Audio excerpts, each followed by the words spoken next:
Put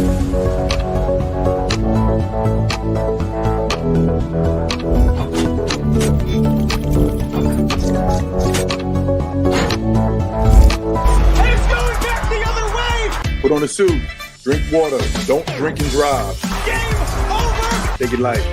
Okay. Now you're more fluent. He got free! Up, Bears. So this is really good right here. Absolutely. Let's do it.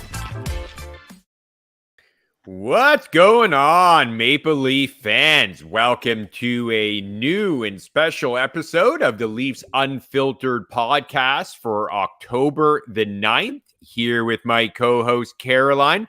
How we doing, Caroline? Avoid the obvious reaction from the game tonight, but generally, how we doing? Yeah, pretty good outside of that last 2 hours and a half that we just lived. Right. Yeah. Thanks for asking. Yeah, doing good. Nice. So, very excited to get this new format going for anyone tuning in.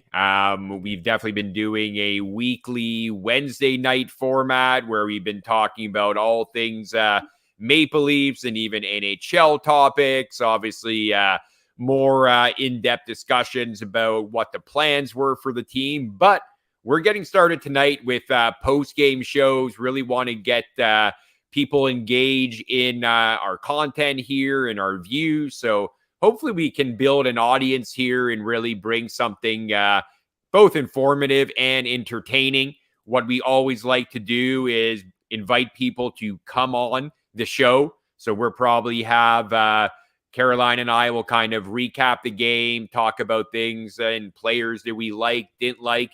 But then, definitely would invite anyone who is interested to come on camera with us. We can send you the link. You could hop on in and give us your thoughts on the game or any topic related to the Maple Leafs. Can even extend it to regular NHL topics. You can have at it with anything that's on your mind. So just let us know in the comments if you want to come on, and we can send you the link and bring you on.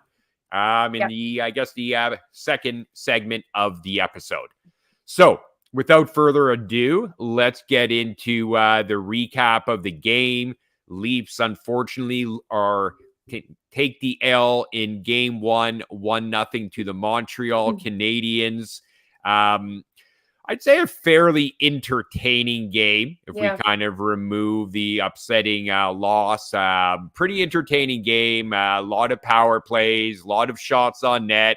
Good goaltending from both teams. I thought excitement factor was definitely there. Result, not. But from your side, Caroline, what were things that stood out to you? I thought the first period was super fun. Like I caught myself like grinning, like whether it was because of the action or because hockey was back. And I was like, yes, we have 40 more minutes of this. I thought the first frame was good. The second half of the third period was exciting. I think that's where we got our best opportunities. But I'm gonna say in the middle there, I got a little bit tired. I was sort of my brain was going back to some of that classic brain chatter that you get in Leafs Nation, like like what's happening here. Like sort of very familiar, right? Like we've seen this before. They get chances, but and I think everyone always, when there's a result like what we saw tonight, you get the Maple Leafs got goalied again. And I get it. The shot count would probably suggest that. It didn't feel that way. Like, yes, Sam Montembeault was very good, made some good saves, but it felt like more of like what we've seen from the Maple Leafs, both in the regular season and especially in the playoffs, where, you kind of get the sense that if it's not going to be one of the core forwards putting the puck in the net, it's not going to happen. Like, there were some decent shifts from, I thought Lawrence was really good in his role. He actually got probably, I think, 3 or 4 shots. He looked pretty good. I thought Pacioretty was okay. Me too. He looked pretty good. Yeah, but it really just felt like if the puck wasn't on Matthews' stick or Nylander's, they weren't going to get a goal. They weren't really testing Montembeault all that much. Yeah, so I agree. It's kind of like, and I get it, it's Berube's first game. You're not going to see the team already adapt or adopt a 180 type of difference in playing style. But yeah, it just felt like, oh yeah, the Leafs are back. I remember these guys. I remember what they do to us. Yeah, like in seasons past, a lot of fans have criticized the Leafs for getting outshot, not putting the puck on net. And tonight, that wasn't the storyline at all. Tonight, we got Right. 46 shots. We were creating, as I think they mentioned on the broadcast, havoc, like in the Habs end. Yeah. But I don't think that we saw the real scoring opportunities that we have seen with, in games when the Leafs have got 21, 22 shots. Like, Yeah. And I think this is a byproduct. Those many shots are a bit of a byproduct of the new system that we're playing, that north-south, that heavy style of play. Mm-hmm. But I don't know if it's actually, well, time will tell. But Yeah. our skilled players, like, I wonder if it's going to serve them.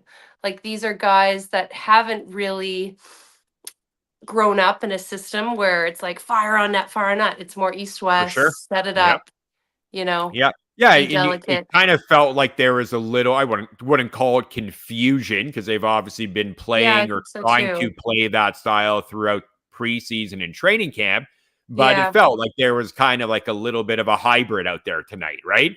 Where you Totally. saw the guys like Lorenz, obviously the fourth line guys, Reeves and Camp, kind of probably playing more of what Berube wants them to do, the Yeah. north-south game.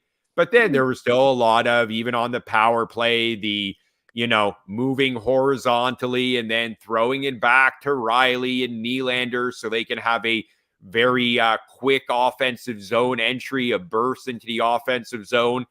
Yeah. I don't think that's the way Berube wants them to look. I think it's more, hammer it along the boards and into the corner. And for checkers, you got to be first to the puck, and you got to get control for our power play unit. I didn't see too much of that. Like, the power play for the most part was god awful. Totally. And it's unfortunate because it kind of looked good in at least a couple of the preseason games, but there was We had the minimal best puck movement. preseason power play stats. Yeah, and They our said that PK was today. amazing too in the preseason. And it looked out, obviously, Canadians got their one goal on the power play. I thought our PK looked good, actually. PK was good. I PK felt was pretty good. good about that. Well, Lars helped 5-on-3. a lot with that too, but yeah. But it was Absolutely. good. But Yeah. our 5-on-3 kill, I think it was like an hour. It was a minute and 40 seconds that we killed on the 5-on-3. Our It felt system like an was hour. rock You're right. solid. Of course, they always do. Yeah, those 5-on-3s are a tough watch against you. One thing I did not like about our PK is Riley. I think season over season, his fall off is not talked about as much. Of course, he is, the core 4 peripheral member. He's the core 5, but I don't think people have talked about the fact that he is not looking so hot out there. Wait, so are you talking about on him on the PK or on the power play? Oh my gosh, I'm sorry, on the power play. Power play, yeah. Because he actually did get out there on the PK one time when Oliver Ekman-Larsson and McCabe were both in the box. So they had to throw him out there. But he probably won't ever be on a PK unless they actually are pressed to throw out a D-man. But I agree with you. Power play is more of the same. You get, I think Riley and Mitch Marner, actually, let me post the box score just to kind of have it in front of us. Like, you see Morgan Riley had 4 shots on goal. Mitch Marner had 6 shots on goal. But like, these probably, I'd say at least half of them for both players came via the power play, but it's not like quality scoring chances. Like, obviously with Riley, it's these muffins that he loves to throw at the goalie's chest from the blue line, where you've got probably an opportunity to pass it to Nylander or Matthews and put one of those guys in a position to get a better scoring chance. It just a lot of perimeter shot attempts. Those 2 guys especially, like, I don't want them firing pucks on the power play. I get it. That's not their priority. So they are trying to find Matthews, Nylander, or JT, but it just becomes too predictable, right? Because like, if Riley and Marner have the puck, obviously the PK, the opposition, knows where they want the puck to go. So they're not giving that opportunity to pass it over to 34 or 88. So maybe Mark Savard, who's running the power play now for Berube, maybe he's going to have to think outside the box here and recognize and look at the tape from like the playoffs last year, where it's like that group of 5 on the power play. I know they've had success in the past, but I don't think you can have these same guys and expect like the results to be very favorable. I've seen enough from it. Yeah. No, how many power plays did we get tonight? 6? 5? 5, I think. Probably 5. Yeah. And it didn't feel like, both power plays. The Canadiens got, 1 goal in the power play, but beyond that one opportunity, both teams were just pitiful on the power play. I guess give a little bit of credit to both PK units, but from the Leafs perspective, their power plays were just more of the same, especially from what we saw in the latter half of the year last year and then into the playoffs, where it's like there doesn't seem to be enough of a plan to kind of I guess, kind of react to what the PK unit is giving you, which is, we know you want to feed the puck to 34. I'm going to make Riley and Mitch Marner beat me, and they will not. On 34, you brought it up, so I just wanted to add, how did you feel with his performance tonight? How did you think he played? I thought he was probably one of the better Maple Leaf players, which, on most nights you would hope that he would be. I thought he was the most dangerous Leaf player. And again, expected, but I thought he was really good. I think this, I think the view, and I'm not going to speak for all Leaf fans, but just some of the reaction post game that I saw on Twitter, a lot of it was same old Leafs. And I know I'm kind of talking a little bit like that too, in some elements of their game tonight. But this could have been perceived very differently if Austin Matthews doesn't hit the post on a couple chances. I think Nylander hit 1, if not 2. Obviously you look at not only the shots on goal, but I think shot attempts. I think we were well over 60. We were way ahead of them. Yeah, but I think that comes from the heavy Havoc style hockey that we're playing. And I think if you went through the shots and shot attempts, you would see that none of them were that solid of goal scoring chances. Most lot of them would have come out to look like one of those soft bucket passes that Riley likes to put to the goaltender. Right. Totally. And I think Berube is probably going to, obviously not much time. They're playing tomorrow night in New Jersey, but I think once they get some chance to practice and kind of look at tape, Berube is going to hate the tape from this game, I would assume. I'm sure he's already made his post-game comments, so I don't know what his immediate reaction was to how the team played, but it didn't feel like that was a game that Berube would say he loved. Maybe her be more pleasant and more kind of willing to say, it's game 1, a lot of things we did, but some things have to change. But it didn't feel like it was the Maple Leafs under Berube that maybe some people expected. And I get it. One game probably shouldn't have had that expectation, but he's going to be how many rebounds did we get? How many times did we win puck battles in the corner? How many times did we dump the puck in and actually were first to it on the forecheck? I would argue that hardly ever happened.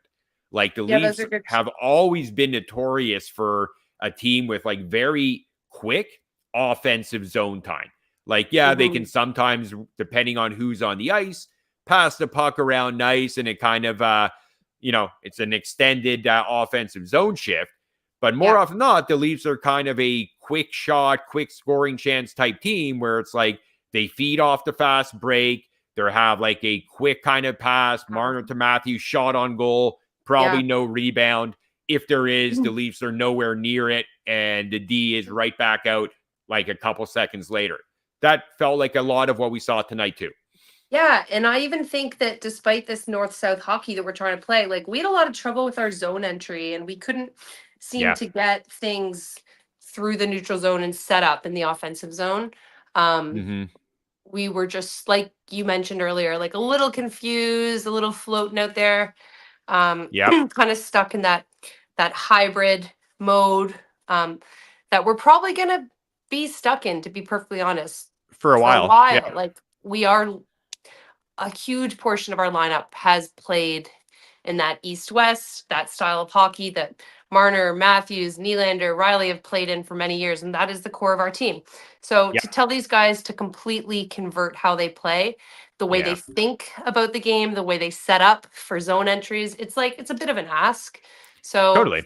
I really wouldn't be surprised if these 9 games that we have in October, we do not come out firing. Like, obviously, Leafs Nation expects and we'll be, really wanting to hold them accountable for performance in these first couple starts. But yeah, I don't know. I hit the under tonight. Like, I was so sure, even after the first period, when I think the Leafs had 20 shots, Canadians had let's call it 13 shots. I was like, this is going to be a very low scoring game. Yep. Which is kind of counterintuitive. You'd think at 20 shots, you'd be racking up the goals, but I can call an under. I think I can. Tonight it felt like a very undery game. Yeah, it did. Just because of what we were kind of talking about, the way they were getting those shot attempts and scoring chances, and Stolarz obviously looked very solid, and Montembeault as well. So yeah, it felt like even in the first period, I'm like, yeah, this might be first team to 2 or 3 here, and of course it was first team to 1. Did not see that coming. No, did not see that coming. And how the script or how the post-game script may have changed if Matthews had connected on that pass from Pacioretty in the last couple minutes of the game. Yeah, they sent it to overtime. I mean, as they always do, they would probably have still lost in overtime or a shootout anyways. So the narrative or the, I guess, the post-game grumblings might not have changed too much, but at least it would have been better that they picked up a point and Austin Matthews got on the board. And importantly, Josh, we wouldn't have broken our 227 games shutout streak. Is that right? I know. Talk about it. Can you believe that? 3 years, Leafs did not get shut out. And first game of the season against the Montreal Canadiens, the lowly Montreal Canadiens, they shut us out. Team, as people like to call them. They look better than that tonight. That's for sure. Yeah, I mean, I give them credit. I think, a lot of what I criticized the Maple Leafs for in terms of their approach and their game tonight, a lot of perimeter shot attempts, not much around the net, really, not many rebound attempts. Yeah, you got to give the Canadians credit for that. Like, yes, they gave up a ton of shots, but I can't recall more than maybe 2 or 3 amazing or incredible saves that Montembeault had to make. He pretty much was able to see every shot. There wasn't a lot of crashing the crease. So he basically didn't have, it was obviously a busy night because he got a lot of pucks tossed at him. But it wasn't, I don't think there were too many high danger shot attempts that really threatened him very much. So yeah, it definitely felt like one of those games where, it just wasn't going to go in for the Leafs. Obviously, Lady Luck not on their side post, I think Austin Matthews led the NHL by a mile in terms of shots that hit crossbar or post last year. I think he's well on his way to double up on that title. I think when you have as quick of a release as he does, you it's all about where your body's pointed or where the tip of your stick is pointing.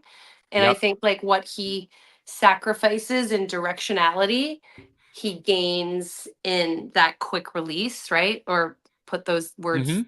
So I think I gotcha. I think it makes sense that a player like him would hit a lot of posts because he's he's not taking the time to set up. He's not taking that extra second with the puck. Yeah. So it makes sense to me. And he benefits a lot from that quick release a lot of times. So well, especially when you're shooting as often as he does. I don't even want to know how many posts Ovechkin has hit throughout his career. All these guys who are shooting a lot, 5 to 10 shot attempts every game. Yeah, you're going to hit a lot of posts because you're just firing a lot of pucks and you're mostly accurate. Obviously, Austin Matthews has pretty good accuracy, so it's not always going to go into net, but a lot of times he will hit close to the net. So, yeah. Sorry, go ahead. I was just to cap it off, the shot that he hit, or the shot that he made in the last seconds of the game, and it went like right in the chest pad of Right Montembeault. in the Like I logo. thought, literally, I was like, come on. This was Yeah, it almost felt like he kind of healed it. Like the pass was maybe. it. I mean, he had time, but I think he kind of rushed it a little bit. Like he probably didn't have, He didn't need to rush it quite as much. He had like 2 seconds on the clock, I think. 2 right, or 3 like seconds left. yeah, like he could have probably got that up a little bit and then it would be a goal. But obviously, that's going to happen. It's easier when you're watching the game, obviously, than when you're the guy who has the puck. And it's like, oh my God, Matthews, why didn't you try to put that top corner? Yeah, Like you would have scored for sure, dude. Hold Come on on. to that puck. Yeah, just fire a top corner. Like, I don't know why you're shooting it right at him. Yeah. You had a whole second, Matthews. Why did you? Yeah. Anyway. Like, dude, like I saw there was no one coming after you. You had all that time. I don't know why you didn't see that. Yeah. Who for you, I guess, in terms of the top performers? Give me a couple guys that looked really good for you. I love Tanev. I feel so safe and secure when he's on the ice, on the puck. He is my new Riley. Riley has really fallen out of grace in my heart. You're new Riley, so you actually at some point did like Riley. Well, obviously Riley is plays a different style of hockey than Chris Tanev does. Chris Tanev, stay at home, gritty defender. Riley has the offensive upside that Tanev hasn't totally lived. But maybe with a guy like Tanev on his flank, Riley will be able to step into the spotlight, be able to make a couple more offensive Free him up moves. a little bit more. Like kind of bring him back into his youth. I don't know. But I really love when Tanev's sort of running the play, when he's bringing it up the ice. I think he's got a lot of composure. Definitely. And in a game that seemed a little confused, seemed a little havoc-full. That's not a verb. That's not a word. Like he brought he brought a nice presence to the gang. And I'm gonna go with Oliver Ekman-Larsson as my other standout tonight.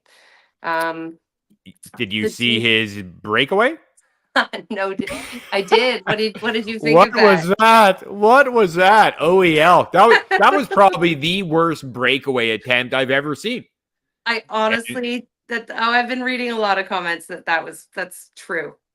Yeah, like I don't know if it was just he didn't recognize how much time he had, complete brain fart, but man, like it looked like he was like, a kid under 8 hockey, like just trying to figure out what foot to move first and what stride to take next. It was awful. Like he went away from the goal, then kind of tried to really cut back in and then just like floated one on net. It was bad. Like I get it. You're a defenseman, but Oliver Ekman-Larsson has been known, at least throughout most of his career as an offensive minded D-man. And that was just horrendous. Like if we ever put him in a shootout, I am positive Leafs fans are gonna have like a little bit of a recoiling, like an instant gut reaction, like that's not gonna work. Yeah, that was just terrible. Terrible. My favorite fan reaction to the Oliver Ekman-Larsson breakaway was, he got the puck, got out of the box, and then his controller disconnected. Yeah. Yeah, it was totally that. It was totally that. Yeah. A guy playing NHL 2K and all of a sudden just has either a fat thumb slip or, hits the turbo going in the wrong direction and it just falls to shit. Yeah. That's kind of what it felt like. Yeah. Okay, so you liked Tanev, OEL at obviously Stolars. I think you would unanimously like. Yeah, Josh, I wasn't going to say anything good about our forwards tonight, so I pretty much had the defense lines to pick from. How about you?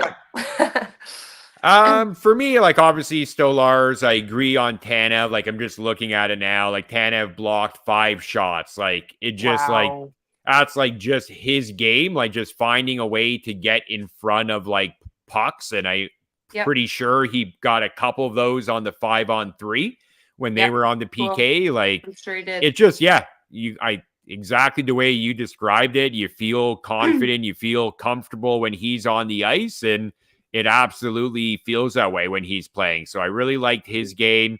I thought pretty much the entire D was good. Like, even I'll give Timmins his flowers, who I don't normally like. Like, he took a bad penalty earlier on, but for the most part, he was solid. I thought Benoit was nice. Yeah, I thought the D was generally pretty good. I thought Riley, probably more because of what we talked about at the top of the show, where it's like, yeah, on the power play, it's not working with him as the power play quarterback.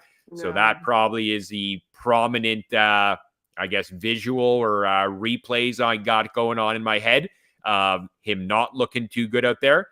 Yeah, I liked for forwards. I thought I think we talked a little bit about Steven Lorentz. I thought he was pretty impressive. First game, regular season game as a Leaf. He looked really good. 4 shots on goal in under 10 minutes, 3 hits. Wow. He brought what you would expect to a fourth line. But it's definitely easier for me to call out the guys I didn't like. And I think kind of to where you were going with it, most of them I didn't like. Like, didn't like Domi, didn't like Holmberg, didn't like Kampf. I thought Nyes was pretty good, but like, I think my point on Nyes is like, he's not steady. Very steady. You get good minutes from him, but he's not a first line guy. Not a first line guy. And I know we might not have a better option, so he probably will keep getting that first line opportunity, but he's going to have to either get better hands, better awareness in the offensive zone. He's got to be more physical. Like, a guy who, whatever he is now, he's probably like 230. I mean, he looks massive out there. He is 230 now. Yeah. So, I mean, he's got to be inflicting more pain than he's taking. And it just always feels like he's more on the receiving end. And if he's going to be playing with Marner and Matthews, he needs to be getting those pucks for them. Like, he's got to be the Bertuzzi like he was last year, Bunting before, Hyman way before. Like, and Nyes, I didn't like, he battled pretty good. He did win some puck battles, but like, I just worry that it's not much different than what we got from Bunting, which might be good enough, but I just don't see him as a great first line option. Wait, that might not change, to my point. If you could have Michael Bunting from 2021, would you prefer him as a winger to Matthews and Marner than Nyes that we have now? No, probably not. I just feel like it's not any better. It's not any better. And I get it. Got to give Nyes more time. He's still 21 years old. I just, I loved his game in the playoffs. I wanted to see that carry through. And look, it's one game, and I thought he definitely was probably one of the 4 or 5 best forwards tonight. So it's not a knock on his performance tonight as much as it is like, the first line didn't look great. Like, the shot totals will say that they were dominant and they probably dominated possession time. So they probably got a great Corsi rating tonight. But for me, it's like, you got these guys, Matthews, Marner, and I'd even add Nylander to it. These guys, we're going to obviously live and die by what these guys do as far as putting the puck in the net. And you kind of need them to be able to do that against the Montreal Canadiens. Like, I get it. We had a lot of chances. You could say we got goalied, but I'm sorry. Like, these guys got to find a way to put the puck in the net. If they're getting the money they're getting, or at least in Marner's about to be asking for, they got to be executing a lot better than they did tonight. And Matty Nyes too. Yeah, like that first line. I think. What's that? Coming off his ELC this year, he's going to be looking for a big, or his ELC. Oh, for sure. You're going to have to decide: are you committing long term? And look, I like Nyes. Like, I wish we had a guy who's probably more suited to play first line. He feels more like a for his second, ceiling, liner. More of a second liner, right? But obviously the depth is what it is. You know what actually is funny? I didn't really see preseason Nick Robertson tonight. I saw regular season Nick Robertson. Completely. He looked playoff Nick Robertson. Yeah, he lost his glimmer. He lost the spark that he came to preseason with, to camp with. And he seemed like a little scared. He looked like a smaller guy, hesitant. Like he is a smaller guy. For sure. But it just felt like all the stuff that Berube was propping him up on, like he's competing for pucks, his defensive game was good. All that was not evident or visible tonight. I didn't think he looked good at all. Got 2 shots on net. I don't recall those 2 shots. They probably weren't very good ones. But again, we're going to have this discussion where it's like throughout the whole preseason, it was like, okay, you got to have Nick Robertson in the lineup because look what he's doing. He put in 2 goals against the Canadiens, and then he scored again against Detroit. He's going to score 30. Yeah. I don't see that happening. But who scored tonight? Easton Cowan. Did he? Scored a shorthanded goal for the London Knights. That's the guy. I think that's going to backfire. That's the guy that's going to be the least happy man in London this season. Yeah, he's probably just going to tear it up. Like he seems like a guy who's just going to have the right approach and recognize that, okay, I had an opportunity there and I didn't take advantage. I still would have thought I was good enough to make the team. So I'm a little bit pissed off about that, but I'm going to turn that into a positive and have another great year. But I still think he's one of the top 12 forwards the Leafs had available to them. Well, like if I were Easton Cowan, I'd be looking at Berube and being like, come on, man. Like, why'd you need to go get Patches? Why'd you need to bring in a Steven Lorentz? And he did that. And then those guys got contracts and stuff, and he didn't. For sure. So, I hope that he's okay, the fact that he's back in London for another season, but I imagine there's a big part of him that's pretty disappointed not to be wearing the blue and white. Oh, for sure. For sure.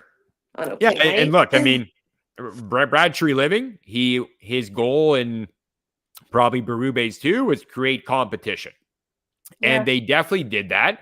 Yeah. But what they also did not do is trade guys that were clearly not as good as whether it's even Robertson, Cowan, Pacioretty, Lorentz, talking about guys like Kampf and Yarncroke. Yeah, so you didn't get rid of the guys that I think most fans would have thought would have been gone to allow a Robertson or a Cowan or both to have more opportunity with this team. It was kind of like, well, Yarncroke and Kampf and Holmberg are all going to be sticking around. So, and Pacioretty and Lorentz, we kind of assured them when we signed them to a PTO that they would get a contract. So yes, we brought in guys to create competition, but in actuality, Cowan didn't really have a fair battle for a spot. He had to literally be the best player in camp to make this team. He couldn't just prove he was better than Yarncroke, Kampf, Holmberg, McMahon, Robertson, Reeves. He had to be the best guy in camp. And I'm going to one-up you on that and say that he needs to be better than a guy like Robertson, who obviously shone in the preseason, and now they're not going to risk putting him on waivers. So when Robertson is signed to an NHL contract, they don't have the luxury of bringing him down. And so he needed to win that roster spot away from a Nick Robertson, from Pacioretty, from Lorentz. Correct. And take that spot so they don't get the contract because they're not. I think you know what I mean, but I didn't. No, absolutely. Didn't say it as succinctly as I wanted. No. I totally get where we're coming from. And it's exactly kind of what I'm saying too. It's like, you bring in bodies, you bring in more quantity, and maybe the quality is not that great. But because of, NHL cap world, you got guys with contracts that you just can't throw in the dumpster bin. You got to find a team that's going to look to trade for that contract, or you're kind of stuck with it. And to me, it's like, I think Brad Treliving in his time as GM, he's made like one trade, I think. Like he's made one trade. Yeah. Like I think I was seeing that online that his last trade was either, it would probably be the in training camp last year when he traded Sam Lafferty. I think that was the only trade he's made. Or there might have He been likes to be one in more. control, eh? He likes to be in control. Yeah, Like, but we've always heard from Tree Living's history, he's a guy who's talking to every GM. Yeah, I know. I've always heard that about him. Right? He's got a lot of feelers out. He's shopping always. He's talking all through the summer. Always having dialogue. Always on the horn. That's great. Like, you can have a guy to chat. But we need a man of action when it comes to cutting these contracts that we don't want anymore. Yeah, it's great that he's talking to all his GM colleagues, but if he's not getting anything done, and, I mean, I guess it remains to be seen if they will regret not keeping Cowan, but I don't know. I'd feel better about him. I always did through training camp. I think you and I were both feeling like, Cowan feels like from a talent perspective, he should have a fair shot to get a job. I don't think he had that because it was like, as we were saying, probably had to be the best guy in camp or at least close to it, not just beat a guy for the 12th forward position spot. So we'll see. We'll see how that plays out. But didn't like the game from Nick Robertson. Camp is, that 2.4 for a guy who's your obvious fourth line center. He played under 10 minutes tonight. And he got a fair bit of time shorthanded, but I think the first two times they had Marner and Matthews and then Holmberg and Lorentz on the other PK. So now you've got your $2.4 million fourth line center who's not even your first choice on the PK. Like, man, that looks like a bad signing. Even more now. Well, we knew that. We did. But yes. We did. I don't think Brad Tree Living, or maybe he will at this point, because I think Berube is going to make it very clear to him that, the David Kampf, experiment, the Bobby McMahon remains to be seen, and Timothy Liljegren. Not good. I was going to bring that up. Yeah. What's not up with Timothy Liljegren? Where was he tonight? Upstairs having some hot dogs at the Bell Center, the special at Canadian Games. Got to grab a dog, so I'm sure he indulged. But I mean, perhaps we'll see him tomorrow because I would think, I would think McMahon maybe gets a chance to get in the net. So how about we kind of turn the page on what happened tonight to tomorrow? Yeah. Would you go back? I would. I know what you're going to ask. I'd go Stallars. You read my mind. Yeah, like I feel that should be what they do. I have a feeling they won't. I think there'll be a little bit kind of not very confident or feeling good about putting their now one remaining starter from their initial tandem or their initial tandem in a back-to-back. Okay, so you're heeding the injury caution. Yeah. You're leaning into the injury caution. Okay. Yeah, I think after the Wall, obviously that was a horrible news for every Leaf fan to get morning today. And it's like, really? The guy in the last two games, big games, Game 7, and now opener, he isn't available. Day of the game, pretty much, finding out that this guy doesn't feel ready to play or the team decides he's not ready to play. Like, you've had 72 games. News. You've had 72 games, my friend.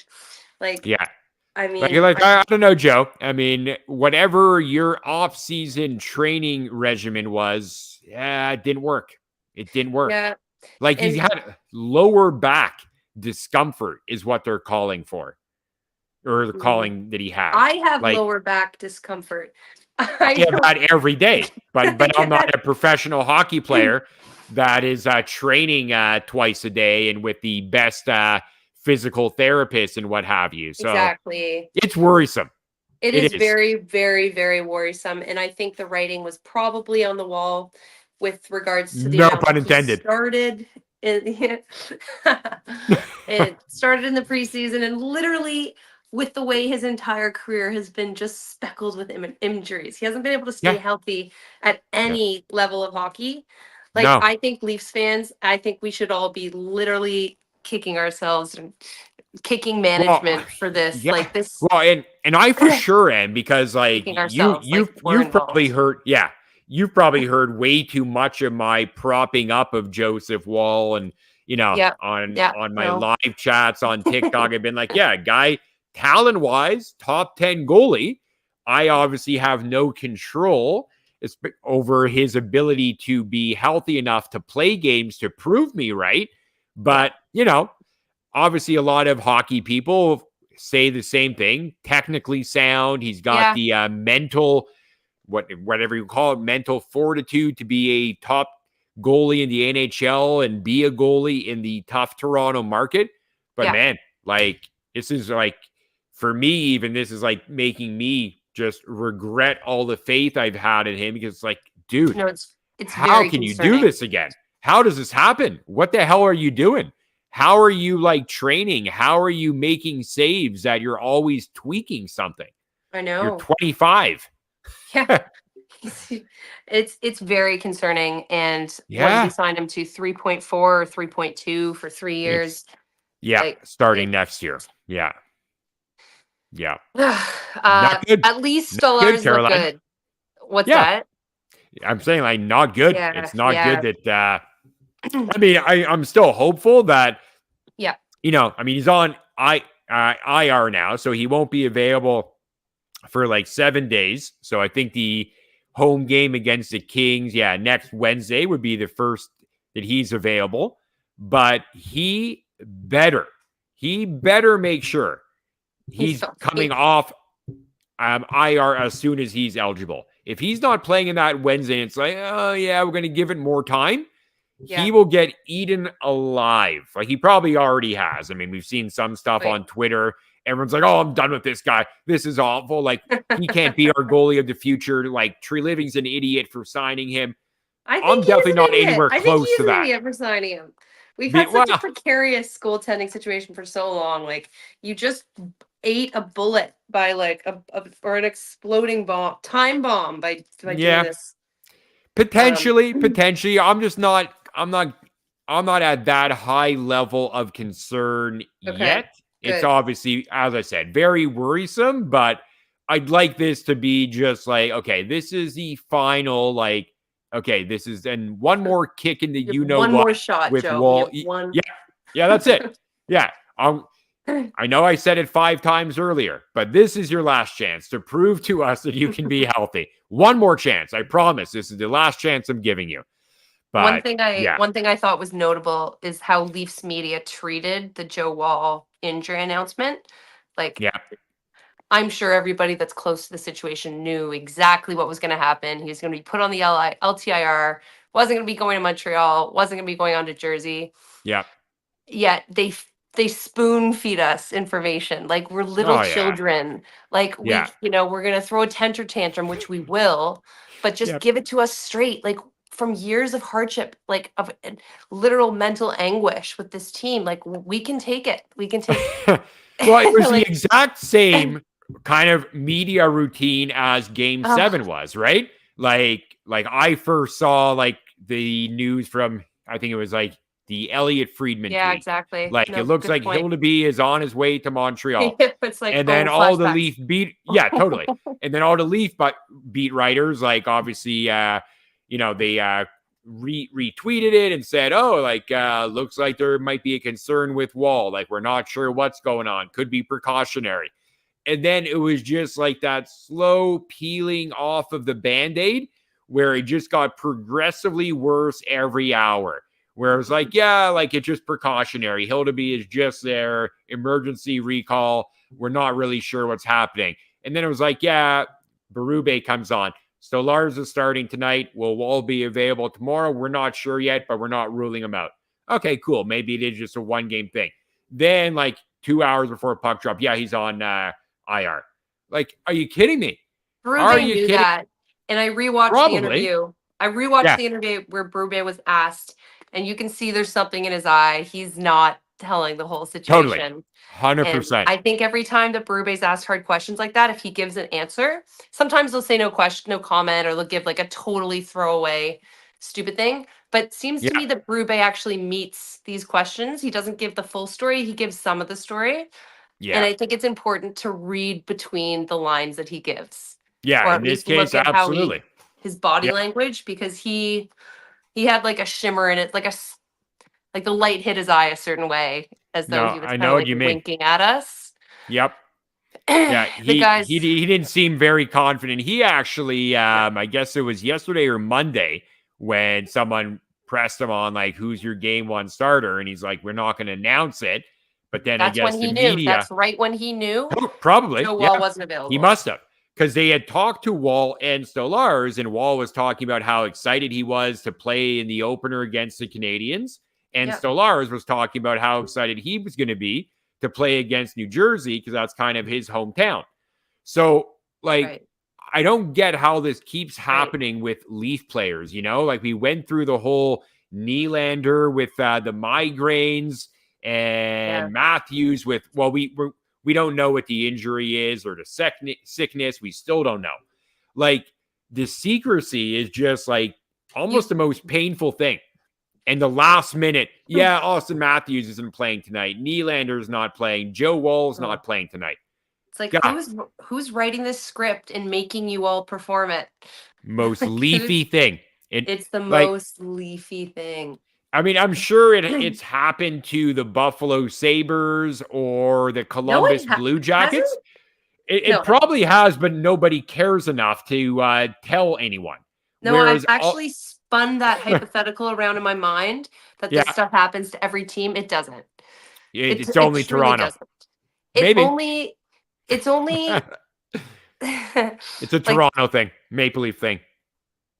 no, it is. We are the most hard. It definitely feels that way, but we might be too close to it, is what I'm saying. Like, maybe it feels that way because it's obviously glorified and everyone is talking about it. And, No.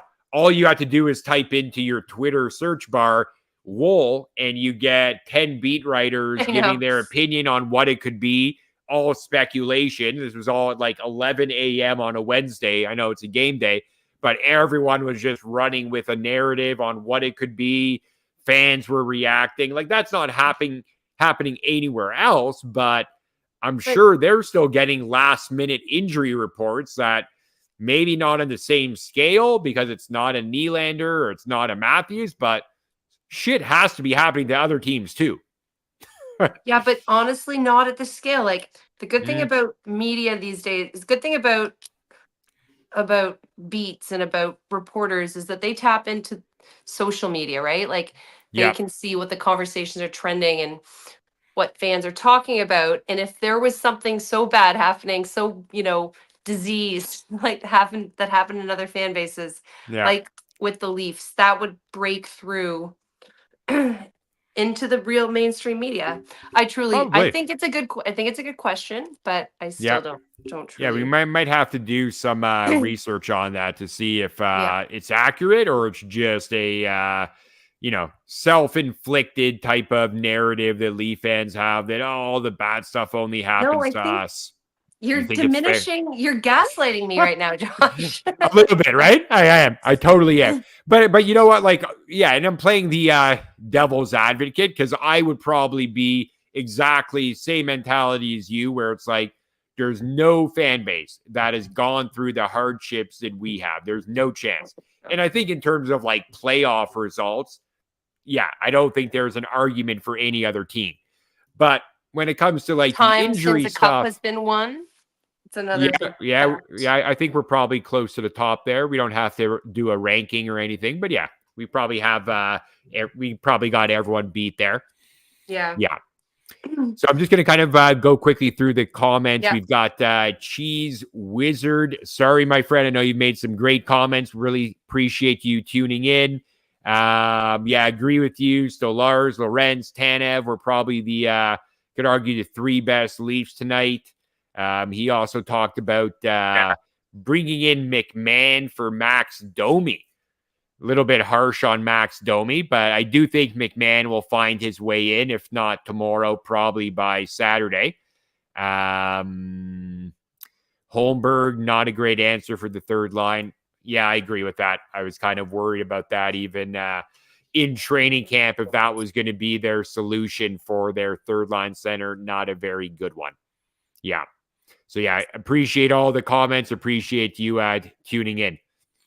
Somebody asked a cool question, I think. Well, I think we touched on, should they put McMahon in tomorrow? I hope they do. We need offense. Reeves didn't do much tonight. Didn't even fight. I was shocked that we didn't get a Jeff guy Reeves. Did Revo and Wi-Fi didn't fight? I thought that was like, we were talking about it earlier today. Like that's an automatic, but I guess not. It was too close of a game. I think when you're 0-0, then 1-0 for pretty much the whole game, you're probably not getting the tap on the shoulder from the coach to go out and initiate a fight. People are saying how Robertson looked very average. So average. Yeah. Average. Well, and it's going to be tough because you've got probably right now a majority view, I think, with the Leaf fan base. Nick Robertson was held back from superstardom by Keefe after the preseason he had. And everyone's like, I don't know, is he a 40-goal guy or only 35? That is the only thing we got to discover. I've been on record saying I don't think he even is a 20-25 goal guy. Like, I don't know. I think when the real games begin, like we saw tonight, if he's going to be playing with like Holmberg for most of the games, he's not a guy who's just going to go and, knock a puck away from a bigger defenseman and then come out in front of the net and go top cheddar on a goalie. Like, he needs someone to pass him the puck, ideally on the power play. He's got a great shot. He can finish, but you're not really afforded the amount of room to do that in most hockey games. And if he's not able to look like a lethal offensive player against the Canadiens, I mean, I know he did in the preseason against them, but now he's playing against, 18 NHL caliber players. You can make your joke about the Habs, maybe not quite 18 on that team, but most nights he will be going up against better competition. And I just don't think he's an answer for our depth scoring. I really don't. I've been pretty consistent on that. Yeah. Can we clone Tanev? Crazy Shady? Yeah, that would be nice. If we can get, I'll take one more, but I'd like to get at least 2 or 3 more Tanevs in there. Can we make him a left-hand shot and replace Riley? Ooh, I like that. Right? Just shut down top D pairing. 100%. One of the guys I didn't like very much, Jake McCabe. I did not. You didn't like him, or you did? Did not. I did not like him. People say they like him. I thought he made. Talking about just tonight, or in general, they like just him? Just in chatter I've seen online tonight. No, I've loved him in games past, but I thought he looked really shaky. He missed some key passes. Took a bad penalty. He took the penalty to put us down 2 guys. Obviously, it didn't hurt us, but against a good team, it probably would have. A good power play.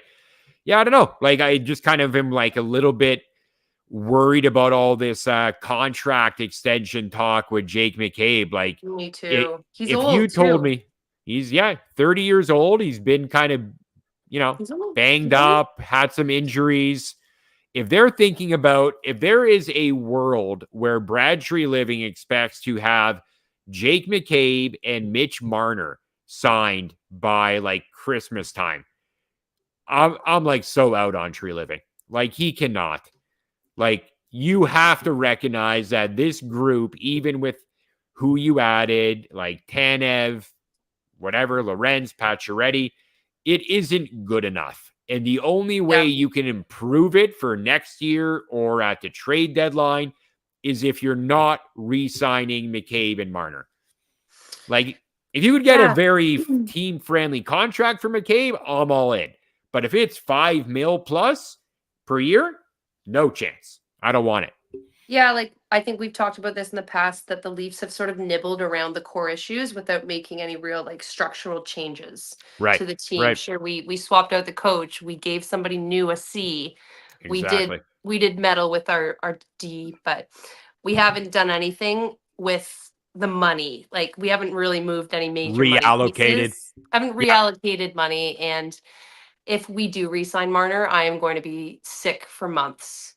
100%. 100%. I don't even care if it's like a good deal. that we have, money wise, Yep. and Yep. if we can get a trade for him that we're happy with, fantastic. But Totally. we can't accept complete like mediocrity again, like for another Right. we can't accept the same. It just Totally. hasn't worked. So I think we're delusional if we think re-signing Marner is the way. Like, Yeah. And the counter argument really seems to be solely you don't get rid of talent. I know. They love to say And I hate that. that. But What do you it mean you hasn't don't been get rid of working. talent? So Have you seen Vegas? Have you seen Florida Panthers? Those two teams got rid of talent and replaced them with something that helped them win a cup. Yeah. And the definition of insanity is doing the same thing again and again and again, expecting different results. Totally. Like, if you're not changing you've got Matthews locked in, you've got Nylander locked in, you've got Tavares probably going to take the discount. Riley. And stay home. Sounds like they're close to deal Riley there. locked in. I know it does. Sounds like $6 million. Anyway. Yeah, I won't like that too much, but me neither. We agree on that. But to me, I think, and it's obviously very, recency bias because of the game tonight and reactionary. But to me, it's not really only that, but it just you watch the game tonight, it just keeps looking the same. As you said, the new coach will make some things look better. The PK looked really good. The defensive play looked improved. So a lot of the things, will that help them win games, in the playoffs better than they have in prior years? It could very well, but I don't think the ceiling is going to be high enough for this team in terms of a deep playoff run. If it's all going to come down to, like we saw again tonight, okay, we've pulled the goalie and we need a goal from Matthews, Nylander, and Marner. Oh, well, they're just going to throw it around the perimeter and it's going to be Riley, who's the one who gets the best scoring chance. At what point do we say, okay, that's not going to work? That's not going to work. Having Domi and Nylander with Tavares, that's not going to work. You got two guys, or at least with Nylander, who nobody who plays with Nylander ever seems to know what the hell that guy is going to do when he has the puck. Is he shooting? Is he passing? Is he going to go hard into the offensive zone? Or is he going to hold up? So do I have to wait for him? There's never been good chemistry with any line mate that Nylander has played with. And we just paid this guy 11.5 sheets for the next 8 years. That was wild. Again, it's all about the whole argument. You don't give up talent. Cool. So you think that Nylander and Marner are at which point in their career, at what point in their career are they going to finally move the needle in a meaningful playoff game? Because they haven't yet. Yeah. I think a lot of people would fight you on that. Nylander hasn't moved the needle in the playoffs thing. Right. He's the greatest playoff performer the Leafs have ever had, is what I hear. There you go. Yeah. But even though he's third in points behind Marner and Matthews, who those same fans will probably say, blame them. But Nylander has been a great playoff performer. And I would acknowledge he's probably been the most clutch playoff performer. He's got a lot of clutch goals. But none of those guys have been a good playoff performer because, guess what? We lose in round 1. So how good could they have been, right? Yeah. I love that.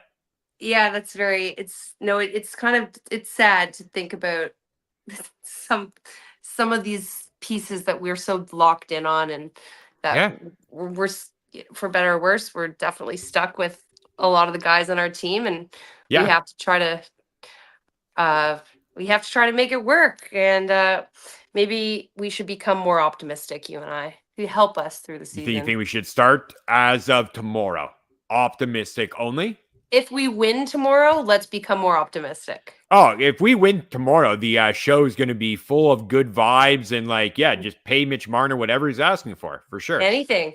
No, okay, because I think you and I would both be able to acknowledge off camera for sure, but even with the audience here, that won't be how we play it off. If Marner gets a goal and 2 assists and the Leafs win 5-2 tomorrow, let's say, that won't change what I feel about kind of the run it back mentality the previous front office and now seemingly the current regime has felt. Like, for me, it's not about, like I said it earlier, it's not about the recency bias in what we saw tonight or what we saw in the playoff series against Boston. It's 8 years now. It's 8 years of like seeing how they perform in the bigger moments and then coming back next year and seeing it look identical. So I don't care what these guys do, like the Nylander, Marner, the Rileys, whatever point totals they get in the regular season, I won't care. That won't change. Yes, so true. It will be exciting to watch in the moment. Sure. Yeah. I love when Matthews gets a hat trick, Nylander gets a hat trick, Marner gets 4 apples, and everyone's like, oh my God, he should win the Selke. Like, but those don't really change my perspective. Anyways, I think we can kind of wrap up there. Oh, did Caroline camera freeze there? I think it might have. Are you still there? No, I think her internet froze her out. But we're going to wrap anyways, guys. Thank you for everyone who joined us. Nice to see a pretty good audience here. So we will definitely be doing this again tomorrow night. Another post-game show. Probably get it kick-started a little bit earlier. Maybe get a 10 o'clock going so people don't have to wait around too much to get the post-game conversation going. So let's plan to come back here and break down the game against New Jersey. The Keefe Bowl should be a fun one. Have a good night, guys. Appreciate the support, and we will chat soon.